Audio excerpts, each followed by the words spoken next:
All right. Hello, my name is Lisa. I'm here today with Neal Topf, president of Callzilla, and also Nicole Fungelson and Joe McFadden from PlayVox. We're going to discuss gamification in the contact center today. So with that, I'll hand it off to Nicole. Okay, thanks, Lisa and Neil. So basically, the idea for all of us to get together here is we'd really like to understand a little bit more about your use, Neil, your call center, how you've been using PlayVox, just understanding your goals behind using PlayVox, and also what impact that you've been receiving as well. So just kind of get things started off, I just wanted to start off with the objectives. So when you first came across PlayVox, what kind of business objectives were you hoping to achieve when you first were deploying the platform? Thank you. It's a great question, and I'm really happy to be here together with you, Nicole and Joe. We've had an incredible experience so far with PlayVox and learning what truly the meaning of gamification and e-learning really is. When we first approached the topic of e-learning and gamification, we knew that we needed to become quicker, more efficient, and more effective in our training effort. But we had no idea really how to do that. There are lots of terms and ideas being bantered around in the industry, and we got exposed to this thing called e-learning, but became quickly scared about all the possible things that e-learning meant in terms of investment and outlay and capital expenditure, types of human resources and IT resources that could possibly be required. And we, like I said, we had a little sticker shock and fear, and fear from the possibility of using it. When we had our first exposure to PlayVox, we quickly realized that gamification and e-learning actually wasn't going to be that difficult. We could accomplish the objectives of becoming better, more efficient, more effective, quicker at training, and at a much lower cost ratio using tools that were, for the most part, plug and play, like PlayVox. Our reality at the time, going back about 2 years ago when we first started to investigate this, was we had and still have today a pretty young representative and agent population in our customer service and telesales team. And what we realized with the age group skewing so young, the agents and customer service reps in our call center were bored by the old school method of a classroom and a teacher at the head of a classroom doing this to them and trying to cram ideas into their heads that quickly would go in one ear and out the other. We realized that old school way was just not effective for us. We had to find an entertaining, engaging, and informative way for agents to participate in training, to enjoy it, to interact and find an interactive way to share content with their fellow peers and with the trainers. That was what motivated us to start to look at what the options were in terms of gamification and e-learning. And fortunately, like I said, in PlayVox, we found a really valuable partner that provides both of those in a very plug-and-play manner that doesn't require us to have an advanced engineering staff to control and to implement these type of solutions. So we're quite happy in a very long-winded way of the way I tell the story. We've accomplished our business objectives in a very first phase and look forward to some really cool things to come.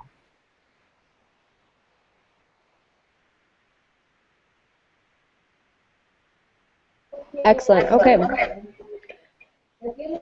And so, as far as the e-learning aspect, what types of results have you been able to see, from using the PlayVox application?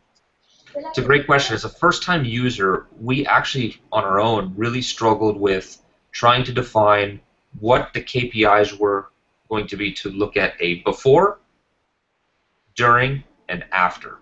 It sounds very easy. Well, just come up with some metrics and hopefully you understand where you're at. And we actually struggled with it. We wanted to define, outside of a couple of the obvious KPIs, what the true essence of what we wanted to test was going to be and what the outcomes could possibly be. So we took our time, probably more time than we had ever budgeted or thought that we would use. We took our sweet time to figure out what those KPIs would be, and had to develop some reporting on them, both reports that already existed in our system and some new reporting that required some additional programming on our side. Long story short is that one of the KPIs that we use to determine whether there's a true success or not, a black or white indicator, we found that the agents, the top performing agents, when they're divided into quartiles, the top performing agents before PlayVox, we had 40% of our agents in that top quartile.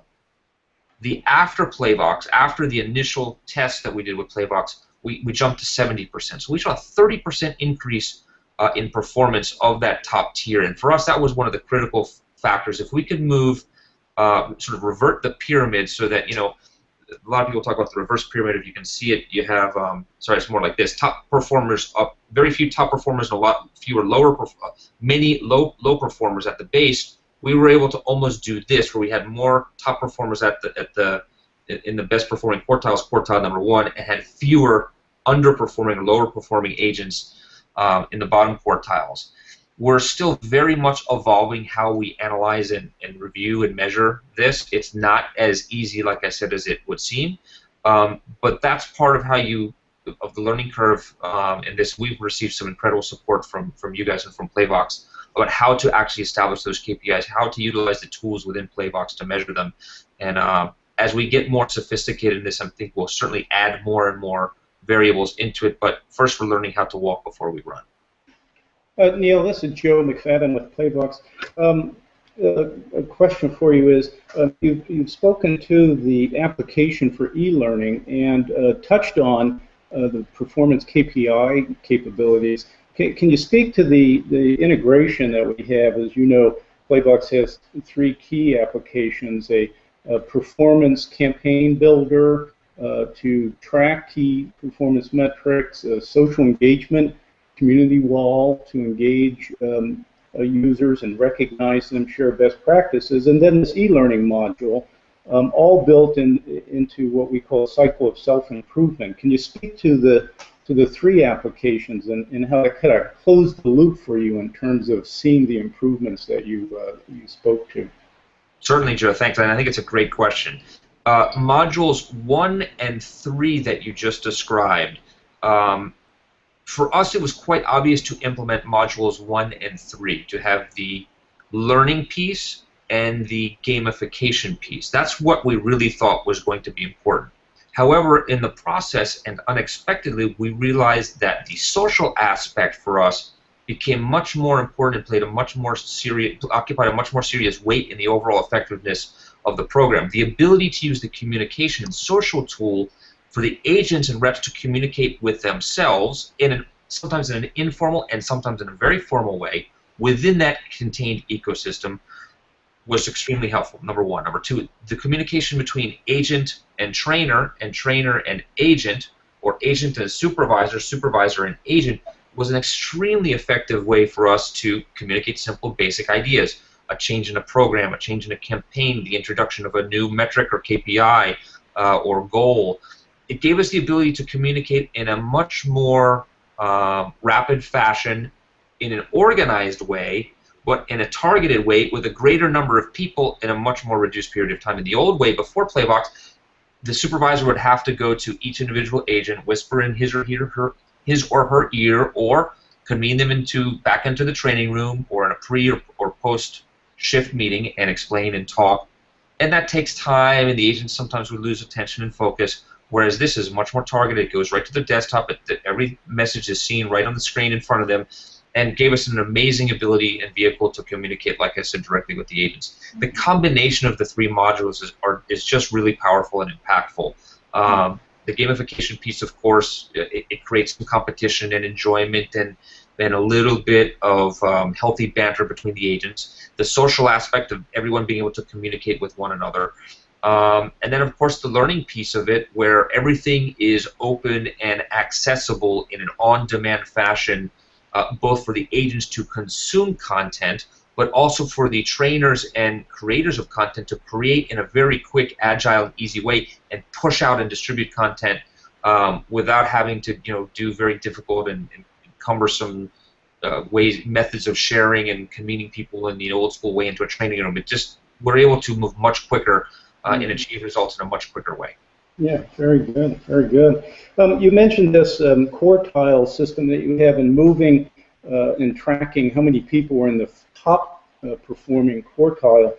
Can you speak to some of the specific KPIs? What determines if somebody moves into that quartile? Are there more granular, more specific KPIs that you're tracking there?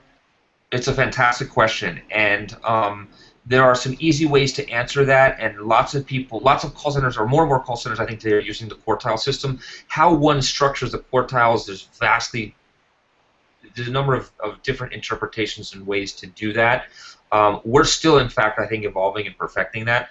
On the sales side, a couple of the things we looked at are sales conversions. How many agents convert calls into sales? And we put that into context of each quartile occupies a different range. On the customer service side, some of the KPIs are first call resolution, average handle time, and for one of the programs, saves or retention. So how many people call in that we're able to convince not to cancel. And so those were some of the important KPIs that we looked at for individual campaigns and different campaign bases. We customized some of those KPIs for the different programs. Again, the quartiles are based on ranges of results for each KPI, and so we can look at per KPI how many agents fall into quartile 1, 2, 3, and 4. Quartile 1 being the best performers, quartile 4 being the worst. And again, the idea is to move as many agents into quartile 1 as possible. Does that hopefully answer what you were looking to hear from? Yeah, absolutely, absolutely. Maybe you could also talk a little bit about the desktop and what's the agent and supervisor experience. I think we're embedded on the desktop, right? And so it's fairly easy for the agents or supervisors to access the PlayVox app. Yeah, absolutely. The implementation for us was key. We were a little bit worried about how to introduce this vastly new and different tool across our operations. So not just at the floor level where there are agents or customer service reps, but also at the supervisory level, in the training room, in management. And one thing that PlayVox did really well with us is not only spend time physically at our site and training us and working with us and listening to our concerns about what we wanted and how we wanted it to appear, but also really held our hand in the training and implementation and rollout. We had PlayVox interact very, very intensely with our IT staff so that our IT guys were trained and understood how PlayVox operated and if we wanted to make modifications, how that would work. And the same thing, the supervisors and managers were very much had their hand held by your staff. So the rollout, where it could potentially have been very, very difficult and painful, it was very, very there was very little resistance at the beginning. It flowed smoothly. All the data flowed into the fields that it needed to flow into. Anytime we had a small modification or request to make, you guys were on hand and attended to and got resolved really in probably, I would say, record time. IT staffs, as you can know, can take their sweet time. In the case of working with PlayVox, you guys, it was literally almost plug and play. We'd ask for something, and sometimes minutes later it would be there, or in very, very reasonable time frames within the same day, those modifications would take place. So what could have been a very difficult and rough rollout and implementation was made very, very smooth and seamless by the professionalism of the PlayVox staff. Mm-hmm. Very good. Good. Nicole, did you have other questions? I had a few more, but I want to make sure you get yours asked. Well, I was just going to ask regarding the feedback from the agents. I mean, I understand that the call centers that you have are in distinct locations. I mean, how has that affected the agents? It's a great question as well. So we have a fascinating, or what I think is a fascinating sort of culture. We have, for the U.S., onshore management and clients and nearshore operations. So what happens oftentimes is a client in the U.S., a U.S. company will tell us, well, this is what I want your agents to learn, or this is a presentation I want them to see, these are the quizzes I want them to utilize, and then they give it to us, and it usually becomes our problem, quote unquote. And what we've been able to do with PlayVox is find a way to very much minimize and almost eliminate those barriers. We can take content, distribute it almost in real time, create quizzes around it, create contests around it, create interactive exercises among the agents so that no matter where the client is in the US or in what language the original training documents are in, or what lack of training information or documentation they give us, we can quickly customize and create something and make it interactive, engaging, and actually fun for the agents to participate and utilize. And by the way, they can also get financial and non-financial benefits from participating in this, and that's one of the great things. It democratizes training and engagement much greater than the old school way of having to come and sit in a boring classroom and listen to a trainer sort of yell at you and try to stuff ideas into your head in as little time as possible. That old school method no longer applies to us. Interesting. You bring in this notion of working with your clients, and can you speak to the benefits that your clients may see from you deploying PlayVox, or the benefits that you see relative to your clients? Do they have greater visibility, as an example, into this learning process or performance process? Can you speak a little bit about the benefit to your client? So our clients, when we originally rolled this out, had no idea about PlayVox. We decided to keep our secret weapon a secret and didn't want them to know about it. As they are now being sort of brought into the fold and we've been telling them, listen, we've been doing this and this is how we're doing it, they're fascinated by it. We have one client today that we are one of 3 centers. They operate a small in-house operation, and they utilize our service as well as that of those of another outsourced center. And they are considering how to implement PlayVox both for their in-house operation as well as for their the other outsourced call center other than us. Gamification for them is brand new, and I think it's going to create an incredible opportunity for cross-pollination. Once they see success stories of how we implement these programs on their behalf, they're going to want to take them on internally and share them most likely with some of their other operations, whether they be in-house or outsourced. So I think the sky's the limit. It's just that not many companies yet. No, that's not true. Many companies are learning more and more about gamification. Not everyone is using gamification yet, but as they begin to see a case study or a success story, they're going to quickly want to replicate that across their organization. And fortunately, I think we're pioneers for this for some of our clients, but I think this is going to spread like wildfire. Yeah, interesting. Good, good. Talk a little bit about integration. I know that you had your own platforms in place for telephony, for workforce optimization, et cetera. Talk a little bit about the integration efforts between those platforms and the PlayVox solution.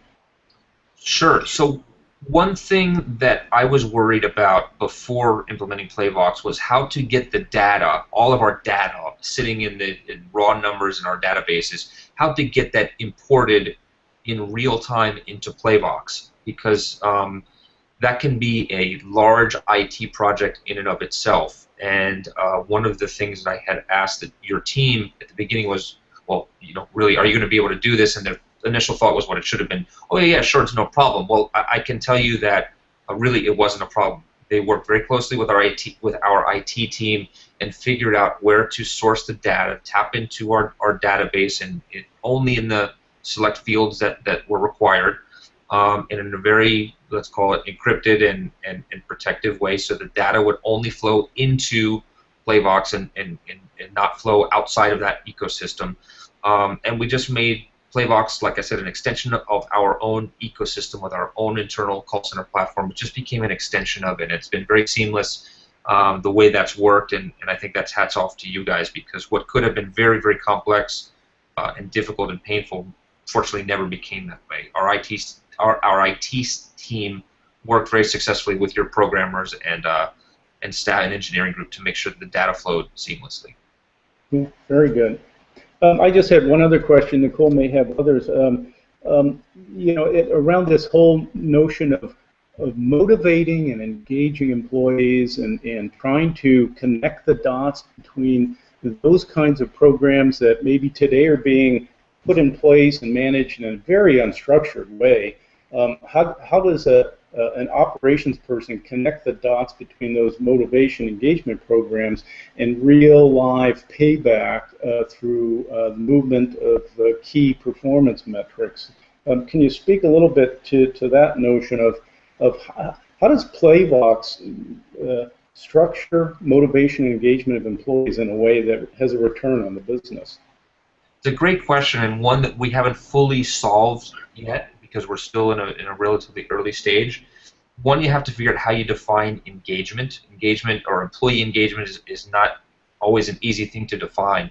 What I can tell you is that the level of participation in PlayVox from when we were just starting it up through recently is night and day. At the beginning, very few agents sort of understood or realized it or remembered, in fact, that they had to participate in this thing. And it was sort of more like, well, my supervisor is telling me I have to participate in it.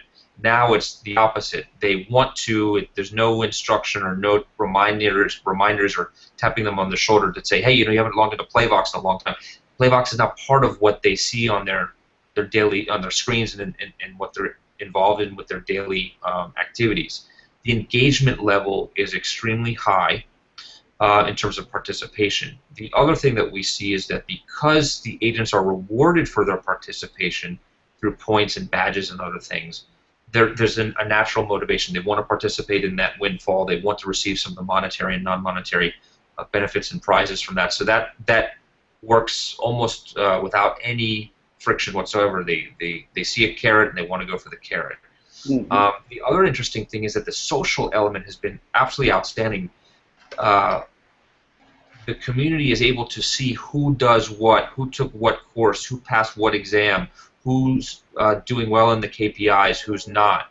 And when you have a little bit of that natural competition and natural visibility or unrestricted visibility at a top level, it speaks for itself. The engagement sort of just snowballs and snowballs and snowballs and snowballs. So we have a group, like I said today, that's very much engaged. They participate. They're active. They want more. And one of the challenges now that we have is to keep current with that in the way we publish content. We have to constantly update the content and the quizzes and the games and the exercises that are within PlayVox, and for us, there's some learning curve associated with that. Well, but that's a fantastic problem to have. To have people that are thirsty for new content, we just have to become really adept at creating that content now and have the right people in place that know how to do that. Mm-hmm. Terrific. Good. Those are all the questions I had, Nicole. Did you have anything else to maybe wrap up? I think I'm good on my end with my questions. So definitely, on behalf of myself and Joe, definitely thank you guys for your time and helping us answer our questions and giving us more feedback. Thank you guys. I really appreciate it. Nicole and Joe, this is great to share this Google Hangout with you, and for those that are hopefully going to watch this Hangout, we recommend PlayVox with 100% confidence. We are learning how to use it and make it a deeper and deeper part of our operation.